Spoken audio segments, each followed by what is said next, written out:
Grease and spilled gin stained her apron, but when the city's most ruthless man slammed his fist down and demanded an impossible Aria in exchange for a wedding ring, she didn't flinch. She dropped her serving tray, stepped up to the microphone, and shattered his entire world. Garlic, scorched butter, and the sharp tang of cheap bleach from the mop bucket in the back hallway. These were the scents that mapped Josephine's existence.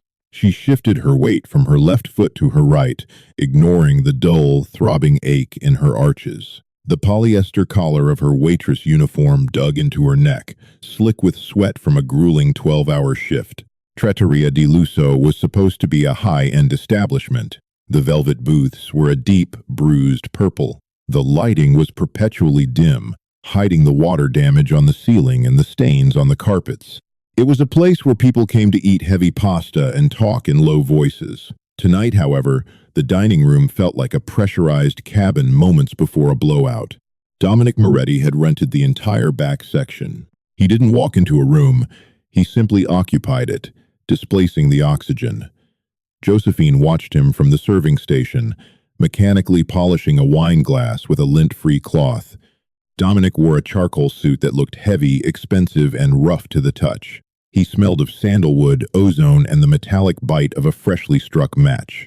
His posture was slouched, bored, but his eyes, the color of wet cement, tracked every movement in the room with paranoid precision. Beside him stood Gabriel Russo, his underboss. Gabriel was pure, nervous, kinetic energy, tapping his knuckles against the edge of the mahogany table, adjusting the cuffs of his shirt, constantly scanning the exits. The air in the restaurant was thick, stagnant. The kitchen doors swung open, letting out a hiss of steam and a clatter of pans, but out here, nobody spoke above a whisper. The waiters walked on the balls of their feet, terrified of dropping a fork, terrified of breathing too loudly. A man at Dominic's table had been dragged out the back door 20 minutes ago. Nobody asked where he went. Nobody asked to clean the sudden, sticky, dark puddle near the baseboards. Josephine kept polishing the glass. Her rent was 3 weeks past due. Her father's gambling debts were compounding at a rate that made her stomach churn with sharp, acidic nausea. She didn't have the luxury of fear. She just had exhaustion. "Where is the entertainment?" Dominic's voice wasn't loud, but it cut through the low hum of the dining room like a serrated knife. It was a gravelly baritone, rough with years of nicotine and shouting orders over gunfire. The restaurant manager, a balding man named Enzo, practically tripped over his own wingtips hurrying to the table. He was sweating so heavily his collar was translucent. "Mr. Moretti, I apologize." The soprano, she took ill. A panic attack in the dressing room. She couldn't stop crying. "I've called an understudy. She should be here in—" "A panic attack," Dominic repeated. He picked up his lowball glass, the ice clinking violently against the crystal. He swirled the amber liquid, staring at Enzo with an expression of mild, detached disgust. "My men secure the largest shipping port on the eastern seaboard today. I come here to celebrate. I want to hear Puccini, and you give me a panic attack. I am so incredibly sorry, sir. We will comp the entire—" "I don't want your money, Enzo. I own your money." Dominic leaned back, resting one heavy arm over the back of the velvet booth. He looked around the room, his gaze sweeping over the terrified busboys, the shivering hostesses, and finally landing on the small, empty stage in the corner. An ancient microphone stood there, bathed in a single, pathetic yellow spotlight. Dominic let out a short, cynical laugh. It held no warmth. He tapped his heavy gold signet ring against the table. Clack, clack, clack. "I'm bored, Gabriel," Dominic muttered, not looking at his underboss. "I'm surrounded by cowards and incompetence." He raised his voice, projecting it across the dining room. Every spine in the room stiffened. "Is there anyone in this miserable building with a spine? Anyone at all?" Silence. Only the faint hum of the ice machine behind the bar. Dominic smirked. It was a cruel, asymmetrical expression that tightened the scar running along his jawline. "Tell you what, I'm feeling generous. If someone, anyone in this room can get on that stage right now and sing Visi Dart perfectly, I'll put a ring on their finger." Gabriel let out a sharp bark of laughter. The men at the table chuckled nervously, eager to appease him. "I mean it," Dominic said. though the smirk remained. He unbuttoned his suit jacket, looking entirely too comfortable in a room drowning in terror. A full marriage. My protection. Half my assets. Whatever the hell you want. Just to prove there's a single ounce of talent or bravery left in this city. He took a slow sip of his whiskey. No takers? That's what I thought. Bring me another bottle, Enzo, and fire the singer. Josephine stood at the wait station. The wine glass in her hand felt fragile, thin, like it might shatter into fine dust under the pressure of her grip. Vici d'arte. I lived for art. I lived for love. The Aria from Tosca. She knew every breath, every pause, every gut-wrenching swell of it. 3 years ago, before her vocal coach passed away, before her father gambled away her Juilliard tuition, before her life became an endless cycle of bleach and dirty dishes, she had breathed that song. It was in her marrow. She looked down at her hands. They were raw, knuckles red and cracked from hot water and detergent. She smelled the grease on her clothes. She felt the heavy, crushing weight of her father's debt, a debt owed, ironically, to a subsidiary of the very syndicate Dominic Moretti ran. A rational person would keep quiet. A rational person would fetch the next bottle of whiskey and count their tips. But Josephine wasn't rational anymore. She was empty. And the cynical, mocking tone in Dominic's voice, the absolute certainty that he was untouchable, that everyone beneath him was garbage, lit a sudden, ugly spark of defiance in her chest. She set the wine glass down. Josephine grabbed a tray of empty limoncello glasses. The sugar was sticky against her palms. She walked toward the back of the restaurant. Her cheap, rubber-soled shoes squeaked faintly against the hardwood. As she passed Dominic's table, her foot caught the edge of a poorly laid rug. She didn't fall, but the tray tilted. 2 small glasses slid off, hitting the floor with a sharp, explosive shatter that echoed like a gunshot. Gabriel Russo was out of his seat in a fraction of a second, his hand diving beneath his tailored jacket, fingers wrapping around the grip of a concealed pistol. The men at the table stiffened. Josephine didn't look at the broken glass. She didn't apologize. She didn't look at Gabriel's white-knuckled grip on his gun. She walked past them, stepped up onto the small wooden stage, and grabbed the microphone stand. The brass was cold. It smelled of stale breath and old polish. The single yellow spotlight hit her face, blinding her slightly, turning the Mafia Boss and his men into dark, blurry silhouettes. The room was so quiet she could hear the blood rushing in her own ears. She wrapped her rough, blistered hands around the microphone. Her throat was bone dry. She hadn't sung properly in 3 years. Her lungs felt tight, constrained by the cheap fabric of her uniform. She closed her eyes. Vici d'arte, vici d'amore. She took a breath. It was a jagged, imperfect intake of air. And then she sang. The first note wasn't a pristine, angelic sound. It was raw. It caught in the back of her throat, vibrating with a thick, heavy resonance that bounced off the cheap acoustic ceiling tiles. It was the sound of 3 years of repressed rage, of scrubbing floors, of hiding from debt collectors in the dark. By the third measure, the muscle memory locked in. Her diaphragm expanded, anchoring her. The sound swelled, filling the dead air of the restaurant. She didn't sing it like a delicate maiden in distress. She sang it like a woman pleading with a cruel universe, demanding to know why her devotion had been repaid with suffering. Her voice had matured since Juilliard. The youthful sweetness was gone, replaced by a darker, richer timbre. The high notes weren't floated. They were pushed out, teetering right on the edge of cracking, violently emotional and desperate. At the VIP table, the smirk slid off Dominic Moretti's face. He froze, his glass suspended halfway to his mouth. The amber liquid sloshed gently over the rim, spilling onto his fingers. He didn't notice. The air left his lungs in a short, involuntary exhale. He stared at the woman on the stage.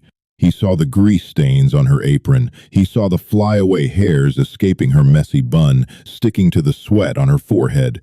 She looked exhausted, broken, entirely ordinary. But the sound tearing out of her chest was magnificent. It was a physical force, pressing against his sternum, vibrating in his own ribcage. Gabriel slowly pulled his hand away from his jacket, sinking back into his chair, his mouth slightly open. The rest of the table was paralyzed. The kitchen doors had swung open, but nobody walked through. The cooks stood in the threshold, wiping their hands on dirty towels, staring. Josephine felt a bead of sweat roll down her neck, soaking into the chafing collar of her uniform. She hit the climax of the aria per se. Per se signore. Ah, per se me ne remuneri così. Why, Lord, why do you reward me thus? Her voice soared, raw and blistering, cracking a fraction of a note on the descent, an imperfection that only made it sound more agonizingly real. She poured every unpaid bill, every terrifying knock at the door, every ounce of her cynical hatred for men like Dominic into the final notes. The last note faded, echoing briefly against the wood paneling before dying completely. Josephine stood there, chest heaving. The microphone hissed faintly with static. The glare of the spotlight made her eyes water. She slowly lowered the mic stand. She didn't bow. She didn't smile. She opened her eyes and looked directly at Dominic's silhouette. The silence in the room was absolute. It was heavier than before, suffocating. Not a single person moved. The only sound was the faint, wet clink of the ice melting in Dominic's forgotten glass. Dominic slowly set his drink down. The thud of the crystal against the wood broke the spell. He leaned forward, bracing his elbows on his knees, his hands clasped together. He didn't blink. His chest rose and fell with a heavy, deliberate rhythm. The detached boredom was completely gone from his eyes, replaced by a dark, terrifying intensity, a sudden hunger. He looked at the cheap plastic name tag pinned crookedly to her chest. He didn't applaud. He simply unclasped his hands, reached out, and dragged the empty chair beside him out from the table. The wooden legs scraped harshly against the floor. "Come sit down," Dominic said. The gravel in his voice was thicker now. He wasn't asking, "We have a wedding to plan." Josephine didn't move. Her rubber soles felt cemented to the cheap wooden floorboards of the stage. Adrenaline, sharp and metallic, tasted like copper in the back of her mouth. It was receding now, leaving behind a hollow, trembling exhaustion. She looked at the empty chair. She looked at the man offering it. Dominic Moretti wasn't smiling anymore. His face was a mask of brutal, calculating geometry. Hard angles, shadowed hollows beneath his cheekbones. Gabriel leaned over, his voice a frantic, hushed hiss that barely carried over the ice machine. "Boss, you're making a point. We get it. Let's go. This is a joke." "Did I laugh, Gabriel?" Dominic's voice was dangerously flat. He didn't break eye contact with Josephine. "Sit." Her legs moved before her brain issued the command. Squeak, squeak, squeak. Her awful practical work shoes announced every step across the silent dining room. She felt the stares of the busboys, the hostesses, the line cooks peering through the porthole windows of the swinging kitchen doors. They were looking at a ghost, a dead woman walking. She reached the table. The smell of expensive whiskey, stale cigar smoke, and Dominic's sharp, woodsy cologne hit her like a physical blow. It completely masked the garlic and bleach she was so used to. She slid into the booth. The bruised purple velvet was coarse against the bare skin of her calves.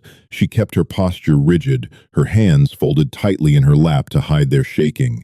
Dominic rested his forearms on the mahogany table. Up close, the scars on his knuckles were a mottled, shiny white against his olive skin. He had the hands of a brawler, stuffed into a $3,000 suit. Josephine Rossi, Dominic read, squinting slightly at the crooked plastic name tag pinned to her chest. "Is that your real name, or just what Enzo makes you wear?" "It's my name." Her voice cracked. She cleared her throat, hating the weakness in the sound. "It's my name. You sing like you've got a knife in your ribs, Josephine Rossi." He tilted his head, studying her. His eyes, that wet cement gray, were intrusive. They didn't politely skim her features. They dissected her. They noted the grease stain on her apron, the chapped, bitten skin of her lower lip, the dark, bruised exhaustion hanging under her eyes. "Where did you learn to do that?" "Juilliard." She swallowed hard. "For 2 years. Before what?" "Before it stopped mattering." Gabriel scoffed loudly from across the table. He was practically vibrating with nervous rage. "She's a waitress, Dominic. A nobody. You made your point to Enzo. The rat is terrified. Let's leave." Dominic slowly turned his head. The movement was predatory, unhurried. He stared at his underboss until Gabriel broke eye contact, swallowing thickly and adjusting his cuffs. Gabriel thinks this is a game, Dominic murmured, turning his attention back to Josephine. He reached out and picked up a clean tumbler, pouring a heavy measure of amber liquid from the bottle on the table. He slid the glass across the mahogany. It bumped gently against her knuckles. "Drink. You look like you're going to pass out." Josephine looked at the whiskey. "She didn't touch it. You said a ring." The words hung in the air, blunt and absurd. Gabriel choked on a breath. Dominic just stared at her, the corner of his mouth twitching upward, threatening a return of that asymmetrical smirk. "I did," Dominic said softly. "You're a mobster, a criminal." She stated it as a fact, devoid of moral judgment. Just a data point. You extort people. Your men break kneecaps. A subsidiary of your organization holds $90,000 of my father's gambling debt. They threatened to burn his house down on Tuesday. Dominic leaned back, lacing his scarred fingers together over his stomach. "Romano's crew. Yes, they handle the sports books in this district. Your father shouldn't bet on the ponies if he can't cover the spread." "I don't care about his gambling," Josephine snapped. The sudden flare of anger surprised her. It flared hot in her chest, pushing past the terror. "I care about the interest. I care that I work 80 hours a week scrubbing vomit out of bathroom tiles and it barely covers the vig." She leaned forward, mirroring his posture, her cracked hands resting on the edge of the table. "You made a public offer in a room full of witnesses. If I sang you'd marry me, your protection, half your assets. Whatever I want." Dominic's eyes darkened. The amusement vanished, replaced by something heavier, something almost respectful. "You are either the bravest woman in this city or the most profoundly stupid." "I'm tired," she corrected him. "I am just so incredibly tired. So if this was a joke to terrify your manager, tell me now so I can get a mop and finish my shift. But if it wasn't." She let the sentence hang. Silence stretched. The ambient hum of the restaurant felt deafening. Josephine felt a bead of sweat trickle down her spine. She had overplayed her hand. She was talking to a man who ordered executions between courses. He was going to drag her out the back door, just like the man 20 minutes ago. Dominic unlaced his fingers. He reached inside his jacket. Josephine braced herself, her muscles locking, expecting a gun. Instead, Dominic pulled out a heavy, platinum money clip holding a thick stack of $100 bills. He tossed it onto the table. It hit the wood with a heavy, muted thud.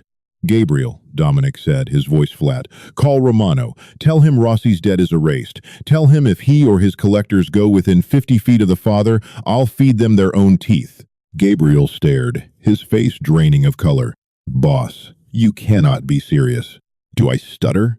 The gravel in Dominic's voice turned into a low, rumbling threat. Gabriel practically scrambled out of the booth, pulling his phone from his pocket as he retreated toward the bar. Dominic turned back to Josephine. He didn't look at the money. He looked at her blistered hands. "Take the apron off." Josephine stared at him, her chest heaving with shallow breaths. "What?" "The apron. Take it off." He stood up, towering over the table. He buttoned his charcoal jacket with a single, fluid motion. "You don't work here anymore. You work for me now. Well, with me. As my wife." "Just like that," she whispered, the reality of what she had done crashing into her like a freight train. She was trading a debt collector for the devil himself. Just like that. Dominic looked down at her. "You wanted a transaction, you got one. You sang the aria. Now, we leave." Nighttime in the city smelled of wet asphalt, roasting nuts from street carts, and exhaust fumes. Josephine stepped out of the back alley exit of the restaurant, shivering violently as the damp autumn air hit her sweat-soaked uniform. She had left her apron on the floor. She hadn't said goodbye to Enzo. A massive, armored black SUV idled in the alley. The engine hummed with a deep, vibrating resonance that rattled the loose bricks in the adjacent wall. A driver in a sharp suit stood by the rear door, his face completely devoid of expression. Dominic placed a heavy hand on the small of her back. Josephine flinched. The contact was sudden. His palm was hot, radiating heat through the thin, cheap polyester of her blouse. He noticed the flinch. His hand didn't move, but the pressure lessened, guiding her forward rather than pushing her. "Get in," he instructed. She climbed into the cavernous back seat.